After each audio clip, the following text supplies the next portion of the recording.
History 1. I worked at a hardware store for nearly a decade.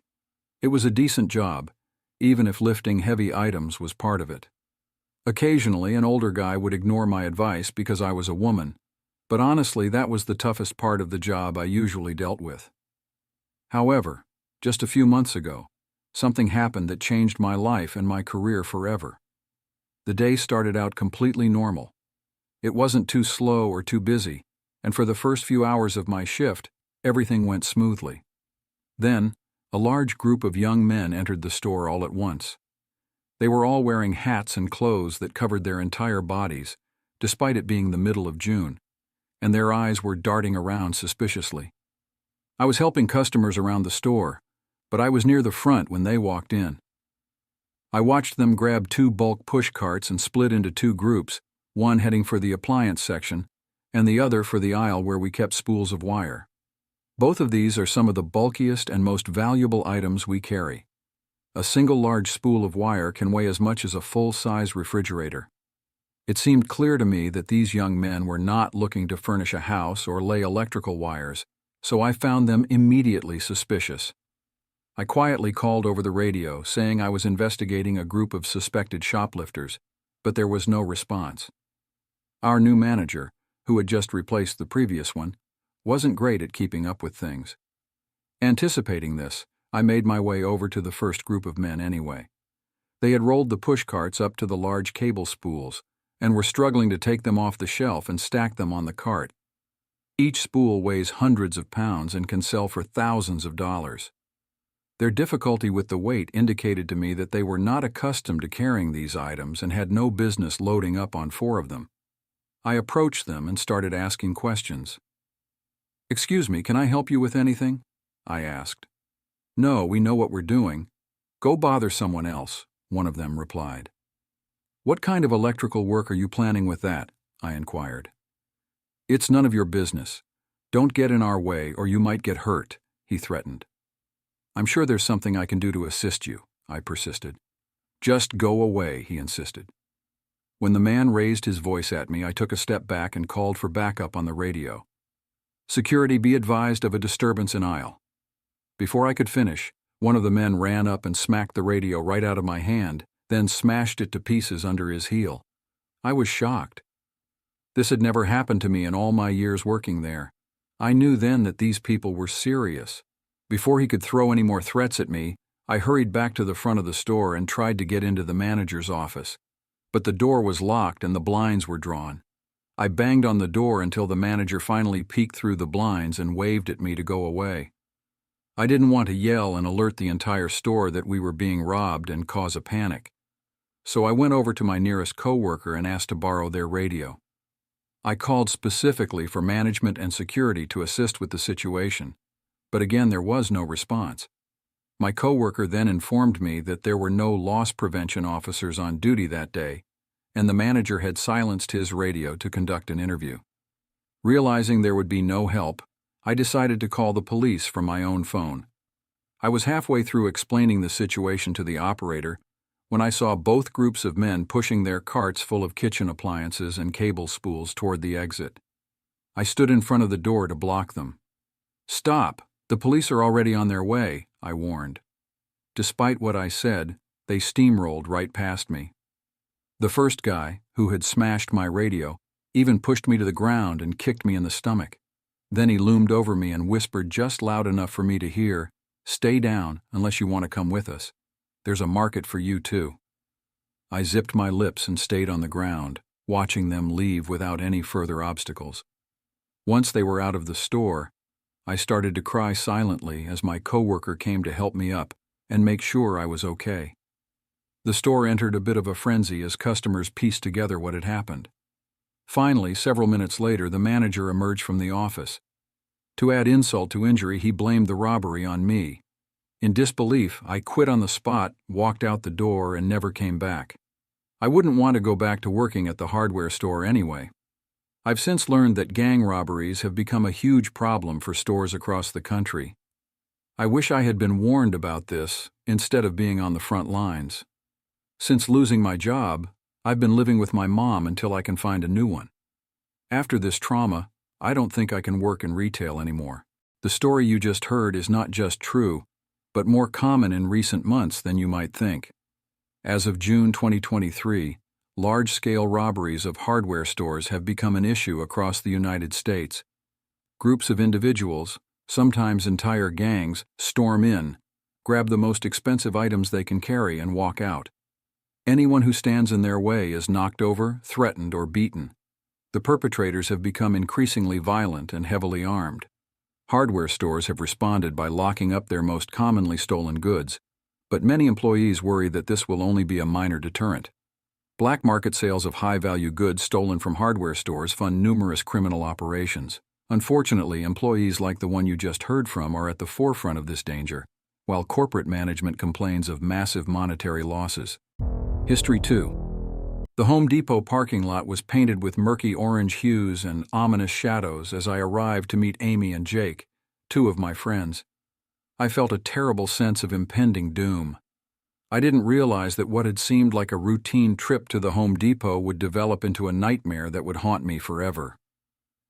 "Hey, John," Amy grinned as I approached them near the entrance. Jake was closely examining a nearby stack of lumber.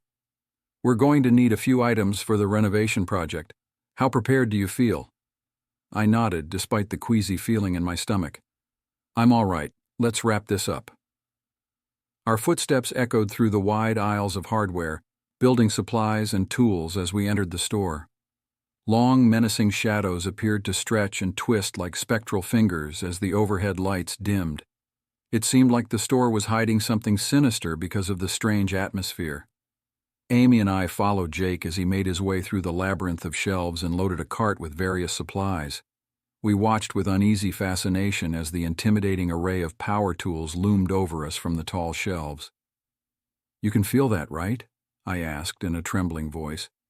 Amy quickly glanced in my direction, her terrified eyes widening. "John, how do you feel?" With a faint hint of annoyance, Jake turned to face us. "Relax, John, it's just a hardware store, nothing more." However, it wasn't just my imagination. The Home Depot's walls seemed to be closing in on us, and I felt a spooky presence lurking in the aisles. We moved on, trying to focus on our shopping rather than the nagging fear that was consuming us. We occasionally heard low mutterings that seemed to carry a terrible resonance.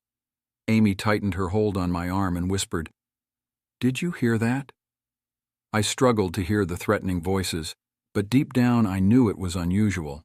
Still, I said, "It's probably just the wind or something." We turned a corner and saw a worker wearing the recognizable orange apron and a name tag that read, Greg. His demeanor was incredibly unsettling.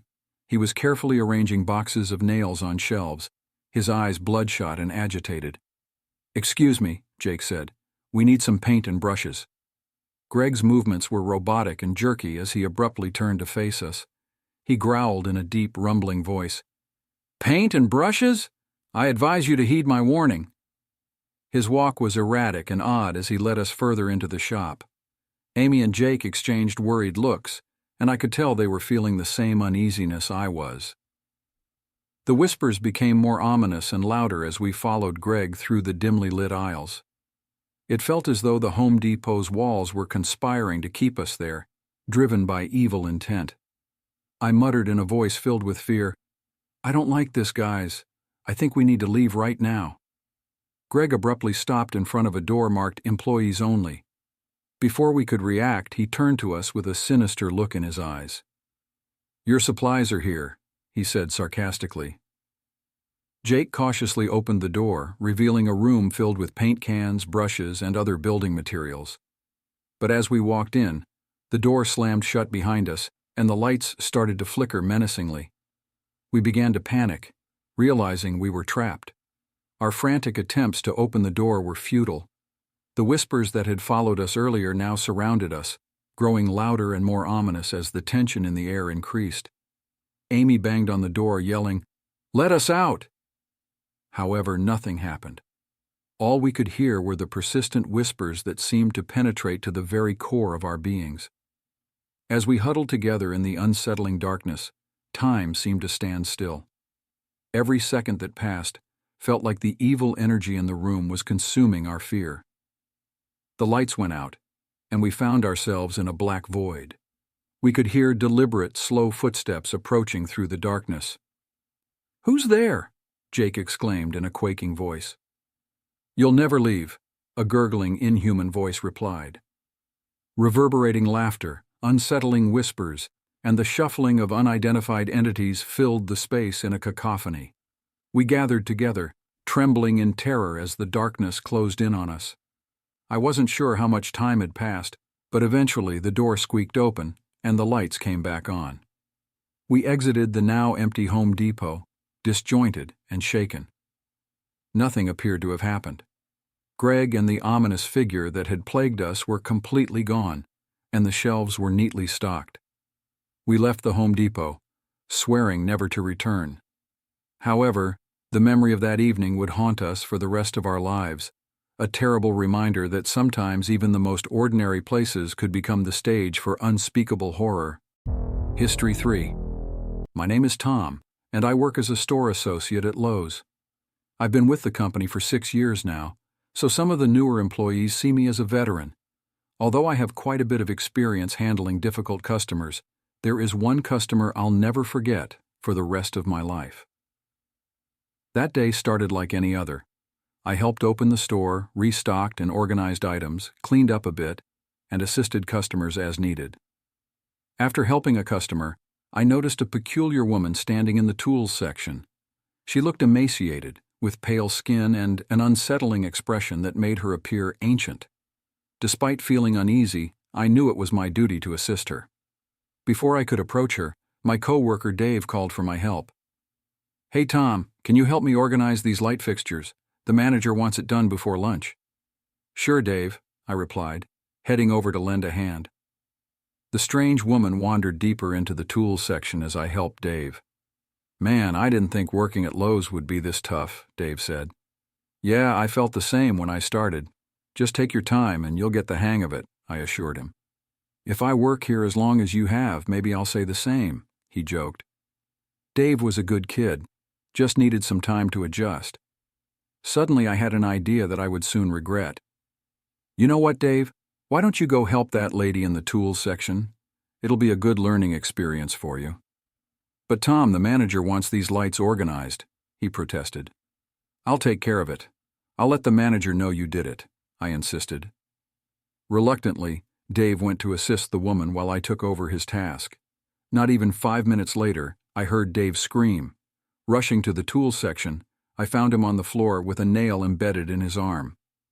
"Dave, are you okay?" I asked, panicked. She stabbed me," he stammered. The strange woman stood nearby, holding more nails in her mouth like they were candy. "Ma'am, I need you to stop and leave the store," I demanded. "Oh, but I need these nails," she replied. "I told him I have anemia and need iron. These nails are a quick source." "Ma'am, if you don't leave, I'll have to call security," I warned.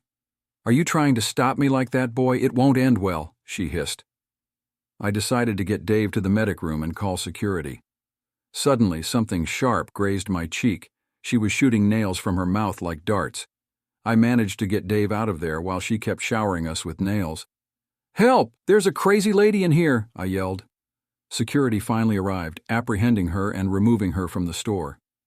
The medic told me Dave would be fine, but he had to go home early, so I volunteered to cover his shift. Later that night, I was reorganizing the paint section when I heard noises from the tools section. After what happened, I was scared to check it out alone. Remembering one guard was outside and the other in the restroom, I grabbed the biggest brush I could find and headed to the tools section. The store had been closed for a while, so it was nearly pitch dark. With my flashlight, I scanned the area, and my heart skipped a beat. "Looks like I've been found out again," the woman said, her voice sending chills down my spine.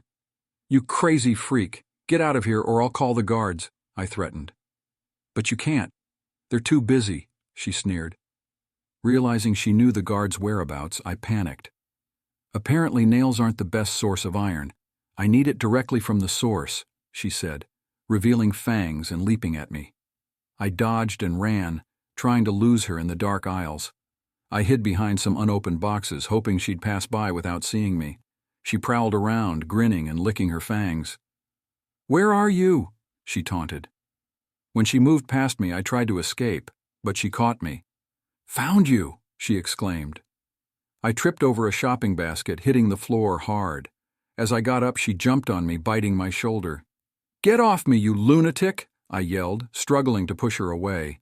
In desperation, I grabbed the brush and hit her head as hard as I could, knocking her out. A security guard arrived and restrained her.